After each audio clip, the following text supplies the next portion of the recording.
Assalamualaikum warahmatullahi wabarakatuh. Salam sejahtera bagi kita semua. Om Swastiastu, Namo Buddhaya, Salam Kebajikan. Perkenalkan, kami dari kelompok 6 dari kelas 02 Pendidikan Agama Islam. Di sini kami akan membahas mengenai moderasi beragama, yang mana materi-materinya akan dibahas oleh masing-masing anggota kelompok kami. Yakni materi yang pertama akan dibahas oleh saya sendiri, Elistiani dengan akhiran NIM 1039. Kemudian materi yang kedua akan dibahas oleh Elisa Binta dengan akhiran NIM 1003. Kemudian materi yang ketiga akan dibahas oleh Muhammad Fadil Akram dengan akhiran NIM 1156. Kemudian materi yang keempat akan dibahas oleh Elsa Cantika Putri dengan akhiran NIM 2051. Kemudian materi yang kelima akan dibahas oleh Fiona Anggraini dengan akhiran NIM 1005. Kemudian materi yang keenam akan dibahas oleh Muhammad Arya Satya dengan akhiran NIM 4057. Materi yang pertama yakni mengenai konsep Islam dalam moderasi beragama. Apa sih itu Islam moderat? Islam moderat adalah salah satu paham keagamaan yang sangat relevan dengan konteks keberagamaan dalam segala aspek tentunya, baik itu aspek agama, adat istiadat, suku, dan bangsa itu sendiri. Lalu apa sih itu moderasi beragama? Moderasi beragama adalah salah satu sikap yang tidak melebih-lebihkan sesuatu, tidak ekstrim, dan juga tidak radikal. Dalam bahasa Arab, moderasi beragama memiliki sama arti dengan watasiyah, yang memiliki padanan makna dengan kata tawasud yang artinya tengah-tengah, i'tidal yang artinya adil, lalu tawazun yang artinya berimbang.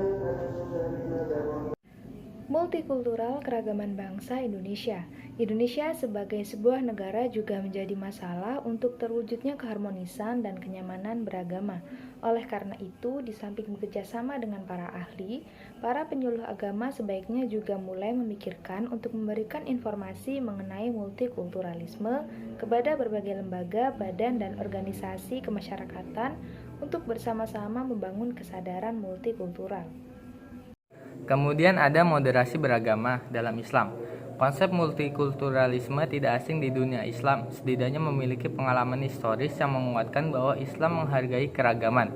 Multikulturalisme memiliki relevansi dengan ajaran Islam antara lain dalam toleransi, perdamaian, dan keadilan. Yang pertama ada toleransi, sebagaimana dalam Al-Quran Surat Al-Hujurat yang menegaskan bahwa Allah telah menciptakan manusia dengan bermacam-macam suku bangsa agar manusia saling mengenal, bahwa perbedaan tidak boleh menjadi ajang konflik.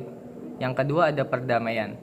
Dalam Islam mengajarkan umatnya untuk melakukan dan menyebarkan perdamaian di muka bumi. Dalam Quran Surat Al-Baqarah ayat 208, jika menggunakan konsep multikultural, ada yang melakukan reorientasi pemahaman yang mendekati konsep multikulturalisme, yaitu dengan menyatakan sebagai kebersediaan untuk masuk ke dalam perdamaian secara kafah. Yang ketiga ada keadilan. Multikultural menekankan berlaku adil dalam memandang dan bersikap terhadap orang atau kelompok lain. Dalam Al-Quran Surat Al-Maidah ayat 8, dan janganlah kamu sekali-kali kebencianmu terhadap suatu kaum mendorong kamu untuk berlaku tidak adil. Ayat ini mengajak untuk berlaku adil sekalipun terhadap orang atau kelompok yang memusuhi kita. Berlaku adil maksudnya hendaklah kita tetap berlaku objektif terhadap mereka. Baik, di sini saya akan melanjutkan materi tentang moderasi dalam keragaman Indonesia.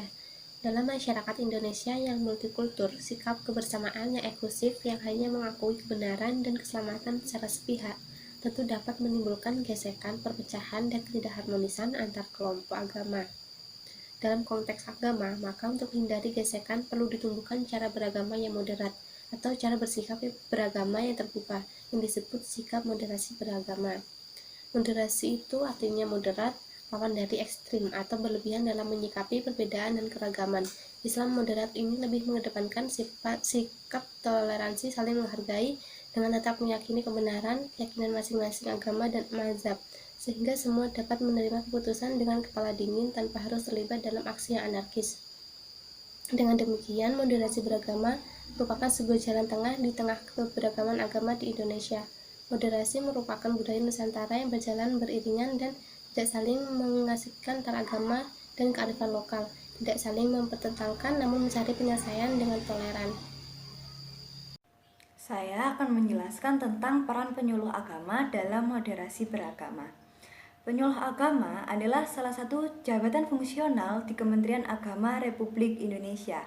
Penyuluh agama merupakan kekuatan pemerintah dalam menyampaikan pesan-pesan agama maupun pesan-pesan pemerintah. Dalam upaya mewujudkan keharmonisan hidup berbangsa dan beragama, maka membutuhkan moderasi beragama, yaitu sikap beragama yang sedang atau di tengah-tengah dan tidak berlebihan. Tidak mengakui diri atau kelompoknya yang paling benar, tidak menggunakan legitimasi teologis yang ekstrim, tidak menggunakan paksaan apalagi kekerasan, bersifat netral dan tidak berafiliasi dengan kepentingan politik atau kekuatan tertentu. Sikap moderasi tersebut perlu disosialisasikan, dididik, ditumbuh kembangkan dengan suri tauladan para penyuluh agama. Para penyuluh dapat memposisikan diri ikut ambil bagian dalam setiap proses kegiatan penyuluhannya. Bangunan masyarakat yang toleran, damai perlu dioptimalkan oleh para penyuluh melalui kegiatan-kegiatan keagamaan. Studi kasus terhadap kejadian penyerangan oleh remaja terhadap seorang pendeta yang sedang menyampaikan khutbah di gereja Saint Joseph, Medan. Hal ini menyimpulkan bahwa tindakan kekerasan agama anak dilatar belakangi oleh ajaran kanibalisme yang dibaca di internet.